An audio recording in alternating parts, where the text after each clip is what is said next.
Capítulo 32. Quinta objeção. A gloriosa Revolução Francesa. De boa vontade, eles juram em nome dos princípios de 1789, chegam mesmo a dizer, os imortais princípios. É o chibolete que penetra nas terras do liberalismo. Há um modo de pronunciar esse juramento, e nossos católicos liberais ainda não se acertaram, pois apesar de tudo são recebidos friamente, mesmo os mais avançados ainda estão em observação. Eu os felicito. Para se ter o espírito é preciso primeiro conhecer e aceitar bem a coisa, mas ouso dizer que se eles quisessem realmente compreendê-la, não aceitariam. Que são os princípios ou as conquistas, ou as ideias, de 1789? Essas três palavras já dão três matizes, ou antes, três doutrinas diferentes, e há muitas outras. Um católico liberal distingue com cuidado entre princípios e conquistas, outro aceita conquistas e princípios, aquele rejeita igualmente conquistas e princípios, e só admite ideias. Entre os liberais puros, isto é, sem mescla de cristianismo, detestam-se tais distinções, azedamente qualificadas de jesuíticas. Ideias, princípios, conquistas, tudo são artigos de fé e dogmas, e esse conjunto forma um símbolo, mas não se encontra quem confesse tal símbolo, e se alguém, para a própria satisfação, o escreveu inteiro, nós desafiamos a que o recopie sem fazer emendas e, sobretudo, a que encontre um só irmão de 1789 que não proponha supressões e adições. Nada mais laborioso, nada mais infrutífero que uma viagem em busca dos princípios de 1789. O que se encontra são galhos secos, banalidades, frases vazias. O Sr. Coulson, ao empreender a revelação desses mistérios que têm o terrível e abençoado nome de princípios da Revolução Francesa, reduziu-os a três: a soberania nacional, a emancipação do indivíduo ou a justiça, a diminuição progressiva da ignorância, da miséria e do vício, ou a caridade civil.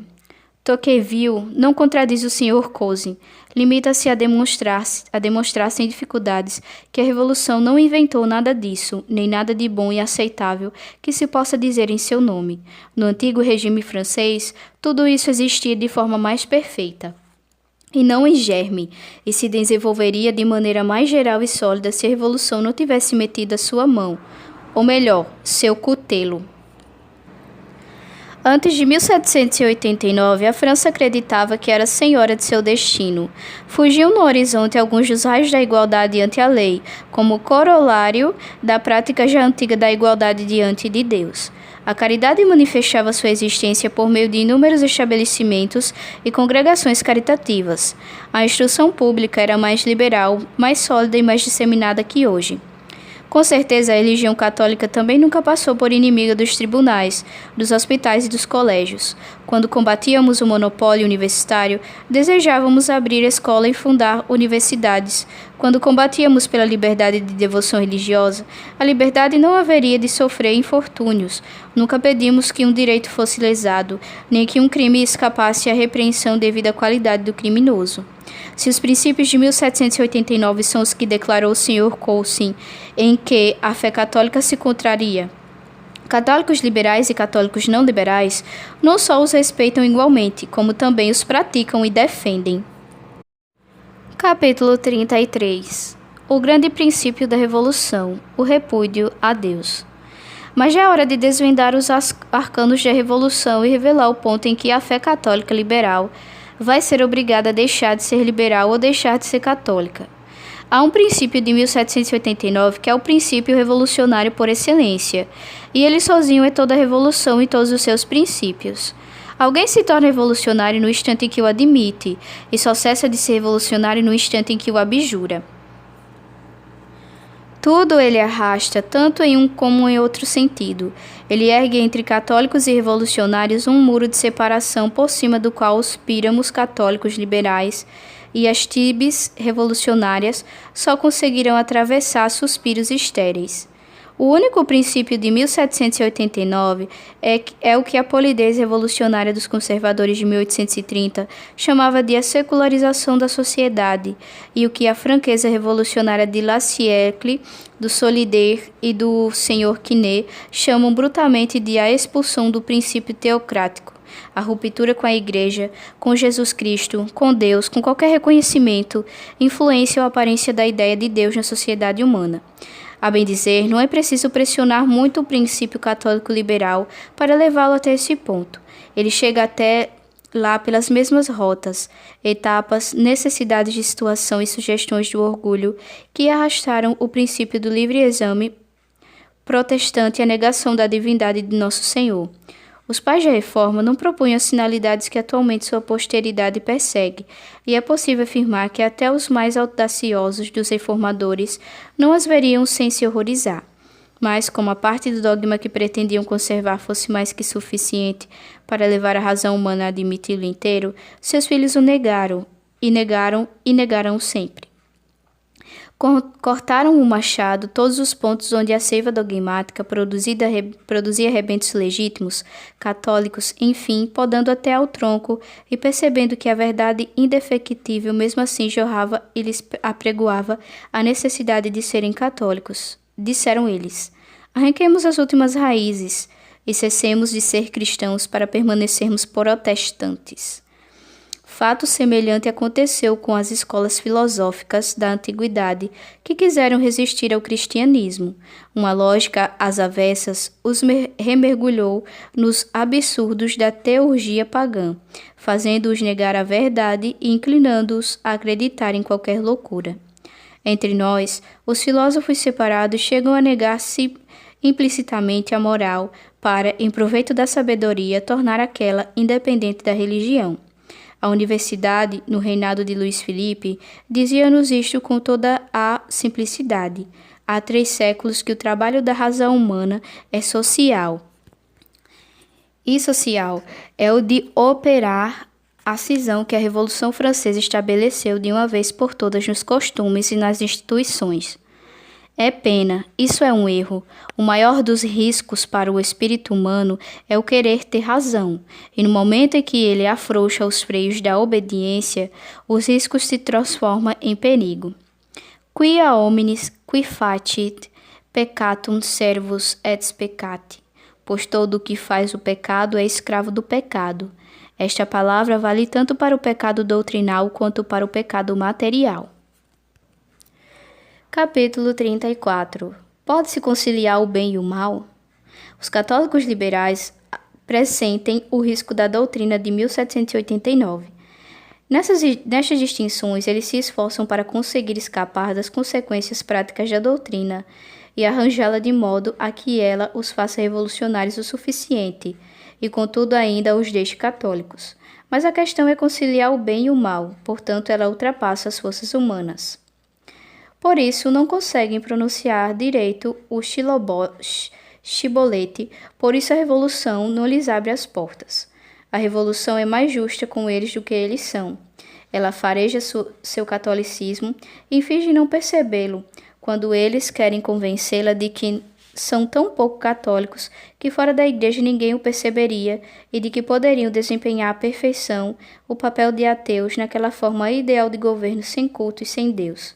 Quem poderia dizer que o Sr. Dupin, quando glorificava seu regime de 1830, porque era um governo sem confissão, estava levantando o futuro estandarte católico? Mas Dupin se confessou, e a Revolução, que não confiava nele, obstinou-se na desconfiança aos católicos liberais. Ela sabe como quer usar o seu princípio, sabe que os católicos resistirão até o último suspiro, que eles se decepcionarão e se retratarão. Enfim, que os quase rebeldes hão de querer dar o sangue para confirmar aquilo que atualmente estão dispostos a solapar. O profeta Quinet exclui da sociedade liberal qualquer um que, tendo recebido apenas o batismo, não o negue formalmente. Essa regra de prevenção é justa e profunda, mostra que o Sr. Quinet tem alguma ideia do poder do batismo e não ignora a incompatibilidade existente entre a sociedade liberal e a sociedade de Jesus Cristo. A sociedade liberal, proscreverá o batismo e, claro, cuidará de impedir que qualquer pessoa batizada que escape das catacumbas se dirija aos renegados, pois em pouco tempo até estes ficariam em dúvida. Daí, então, que esperança resta aos católicos liberais? Eles dirão que não entendem a liberdade como o Senhor Quinet. Nós sabemos disso, todo mundo sabe, mas todo mundo os alertará de que é preciso entendê-la como a entende o Senhor Quinet. Capítulo 35. A ilusão liberal. É supérfluo considerar o inesquecível, inexequível, quando se está diante do impossível. Não tentarei demonstrar à Igreja Católica liberal as dificuldades intransponíveis de sua instalação. Seria ultraje ao senso comum. As contingências previstas, bem como as recordações evocadas, pintariam estas páginas de cores contra as quais igualmente protestam a gravidade do assunto e a sinceridade dos homens que combato. Apenas indico as divisões que explodiriam nessas igrejas liberais. As lutas que logo e sempre se travariam contra os dissidentes, já de todo indiferentes às excomunhões, como os governos, e pediriam para ficar com a posse dos edifícios religiosos. Bem logo vão exigir do Estado, como acabam de fazer os protestantes, uma constituição civil que de pronto instituirá pontífice e regulador da fé, e nessa ocasião se multiplicariam as leis orgânicas. Vejamos tão somente a presente situação da Suíça, onde o digno e santo bispo de Bari é perseguido pelo governo, e com maior sanha por uma parte de seu povo, que faz questão fechada de lhe ensinar a tolerância. Eis que temos aí o liberalismo católico em ação. De certo é o que há de mais odioso, revoltante e ridículo, mas no sistema liberal, onde encontrar o remédio? Ou bem o Estado, fiel a seu papel, não se intromete e não resolve as dissensões que suscita. O bispo fica obrigado a pactuar ou a fugir e os facciosos passam a oprimir o povo fiel. Ou bem intervém o Estado, porque assim lhe convém e começa a decidir como se fosse soberano. E soberano inimigo. Eis aí um pontífice laico, e além disso herético e ateu. Pergunto se ainda demorará muito para que isso aconteça entre nós. Não tenho dúvida em afirmar que o catolicismo liberal é um erro de gente rica. Ele não poderia advir ao espírito de um homem que tenha vivido entre o povo e que enxergaria as inúmeras dificuldades que a verdade, sobretudo hoje, experimenta para descer e se conservar em tais profundidades onde ela precisa de todas as proteções, mas particularmente dos exemplos que vêm do alto. O povo vincula a ideia de mérito intelectual à situação, à força e ao comando. Dificilmente o inferior se deixará persuadir de que deve ser cristão quando o superior não o é. Até o superior concorda, de certo modo, com essa ideia, pois a elevação moral do inferior o agasta, o irrita e logo se torna odiosa. Daí o zelo ardente, insensato e culpável com que tantos miseráveis trabalham para destruir a religião na alma dos subordinados. Que o Estado deixe de praticar oficialmente o culto, que o rompa e deixe de tomar parte nas cerimônias, que tudo isso seja dito e visto, já seria perseguição, e talvez uma das mais perigosas. De começo, as cidades não perceberiam a situação. Durante algum tempo, os ricos nada perceberiam, mas nos campos, os efeitos seriam imensos e desastrosos. Nada digo dos efeitos do ateísmo de Estado. Limito-me aos efeitos dos exemplos. Calcule-se o impacto em um país que foi católico durante séculos e onde agora o cinturão do soldado começa a ser mais sagrado para a massa que a estola do pároco. Capítulo 36. Em torno da doutrina dos papas. No atual estado do mundo, é indiscutível que o liberalismo católico não tem valor nem como doutrina nem como meio de defesa da religião, que é tão incapaz de conservar a Igreja em paz, quanto proporcionar a ela qualquer migalha de progresso e de glória. Era de certa ilusão, atualmente é obstinação e atitude. É fácil predizer seu futuro, abandonado pelas inteligências generosas que o faziam luzir com algum brilho de sentimento, há de se afundar na heresia generalizada. Tomara que os adeptos que ele levará de arrasto não se transformem em perseguidores zelosos, segundo a inconsequência ordinária, que invade os intelectos fracos, do falso espírito de conciliação. Alguns espíritos parecem afeitos ao erro como alguns temperamentos à doença. Eles contraem tudo o que há de insalubre, ficam doentes ao primeiro vento encanado e ao primeiro sofisma. Eles são a partilha, os despojos e o objeto das potestades do ar. Podemos defini-los como a antiguidade definiu o escravo, non tan vilis quam nulli. Mas vale tentarmos preservá-los com um exemplo que vencê-los. De acordo com a fé, a razão clama para que nos reunamos e nos conservemos na obediência. A quem iríamos? Liberais ou não, presos na horrível tormenta destes tempos, todos nós só sabemos de uma coisa, que ninguém sabe nada, exceto o homem com quem Deus está para sempre, o homem que carrega o Espírito de Deus. Devemos nos congregar em torno do Papa, seguir a passo firme seus conselhos inspirados, confirmar com ele as únicas verdades que salvarão as almas e o mundo.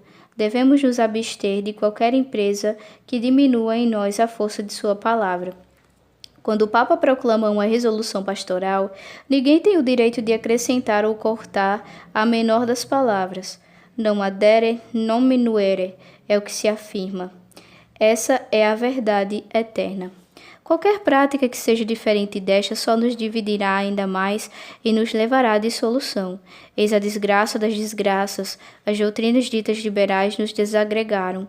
Antes da invasão, favorecida por um movimento de mau humor político, por menores que fôssemos, éramos ao menos alguma coisa. Formávamos um bloco. Ainda que reduzíssemos o bloco mais e mais, a ponto de transformá-lo em uma pedrinha, essa pedrinha ao menos conservaria a consistência e a massa de pedra. O liberalismo a decompôs e a reduziu a pó. Duvido que isso aconteceria se ele tivesse mais espaço. Dispersão não é extensão. Em todo caso, 100.000 alqueires dessa poeira nunca conseguirão municiar sua catapulta. Atualmente só aspiramos a um resultado, só trabalhamos para obtê-lo. Lancemo-nos à obediência, ela nos dará a coerência da pedra, e sob essa pedra, Anc Petram, a verdade apoiará seu pé vitorioso. Capítulo 37. A chama viva da fé católica. Comecei a escrever estas páginas com um sentimento de amargura e angústia, que ao terminá-las já não sinto mais. A ilusão liberal é em essência vã. Além disso, ela tem conselhos de fraqueza e mentira que revelam a sua miserável origem. O falso orgulho com que se veste, quando devia obedecer, não disfarça a contento as amabilidades que prodigaliza, quando devia resistir. Essa ilusão não consegue enganar muito tempo as almas feitas para a verdadeira grandeza. Entre os católicos, a retidão ardente e a elevação da alma endireitam as veredas do espírito. Se este século parece prometer-nos um longo período de combates medíocres e sem vitória aparente, de aviltamentos de toda a casta, se devemos ser escarnecidos, menosprezados e expulsos da vida pública, se no martírio do desprezo temos de padecer o triunfo dos tolos, o poder dos perversos e a glória dos velhacos, Deus, por outro lado, reservou aos fiéis uma missão irrecusável, cujo esplendor fecundo e durável hão de conhecer. Ele lhes acende a chama da verdade, diminuída e reduzida, como uma vela de altar nas mãos de uma criança. Ele lhes ordena afrontar a tempestade. Desde que sua fé não fraqueje, o fogo vivo não se apagará, nem mesmo vacilará. Não, ela não se apagará nem vacilará. A terra nos há de cobrir de pó, o oceano nos há de cuspir espumas. Seremos escabelo aos pés das feras lançadas sobre nós, mas atravessaremos esse mau pedaço da história humana. O pequeno lume guardado nas nossas mãos malferidas não haverá de se apagar. Ele reacenderá a chama divina. Capítulo 38. Os liberais contra o papado e a igreja. Quão miseráveis são tais discussões em comparação ao problema que agita o mundo. Pode-se afirmar que as dimensões desse problema, em largura e em profundidade, incluem toda a humanidade. Trata-se da existência do papado, que implica a existência do cristianismo. Eis aí toda a humanidade passada, presente e futura. A verdadeira questão, é saber de onde vem a humanidade, o que ela quer e para onde ela vai. O homem é a criatura de Deus? O Deus Criador daria à criatura uma legislação imutável em meio às transformações permitidas à liberdade? Será que durante 1800 anos a humanidade cometeu o equívoco de acreditar que Jesus Cristo é o Deus vivo e eterno? Será que se equivocou ao acreditar que esse Deus constituiu um sacerdócio do qual ele é a cabeça única, permanecendo infalível na pessoa do Papa, que por isso se chama o Vigário de Jesus Cristo? A humanidade, que já acreditou nisso, não acredita mais? Abjurou ela Jesus Cristo, quer formalmente ao lhe negar a divindade, quer implicitamente ao declarar que a divindade se enganou e enganou o mundo, que não instituiu a Igreja, que apenas fundou sob esse nome uma obra transitória, a qual fez promessas caducas e cujo aborto o espírito humano atualmente conhece? Enfim, quando o Papa for arrancado do trono e relegado à sacristia, como súdito obscuro de um rei submisso ao povo e a seus aliados, quando o vigário de Jesus Cristo for o vigário imponente de um Deus, marcado pela decadência e pelo padecimento das ignomínias sucessivas, quando suas sentenças espirituais forem desprezadas como loucura ou punidas como crime de Estado, quando os povos se rirem da majestade escarnecida até pela polícia, quem será o chefe religioso do mundo? A humanidade ainda terá um Deus? Em que se há de transformar a humanidade se ela não tiver mais a Deus, ou se ela tiver quantos deuses queira e consiga forjar?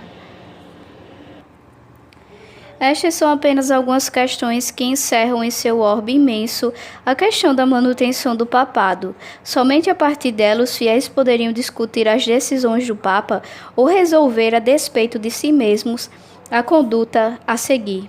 A obediência que sozinha nos conserva na verdade põe em nossas mãos o depósito da vida. Não frustremos, não entreguemos, não adulteremos a humanidade acometida de demência. Enquanto durar o tempo da provação e do castigo, que nossas palavras, ao confessarem a verdade, não cessem de bater à porta do perdão. Elas apressarão sua vinda. O mundo está em vias de perder o Cristo e o que Cristo lhe deu. A revolução dissipa a herança real, vangloriando-se de tê-la conquistado. Ela arrasta tudo em direção à tirania, ao desprezo do homem, à imolação dos fracos, tudo feito em nome da liberdade, da igualdade e da fraternidade. Conservemos a liberdade de proclamar o que só Deus é Deus, e que só Ele devemos adorar e obedecer, quaisquer que sejam os mestres de sua cólera, desde que passem sobre a terra. Conservemos a igualdade que nos ensina a não dobrar nossas almas nem diante da força ou do talento, ou ainda do sucesso, mas diante apenas da justiça de Deus. Conservemos a fraternidade, a verdadeira fraternidade que só existe e só pode existir na terra, se nós mantivermos aqui a paternidade e a realeza do Cristo.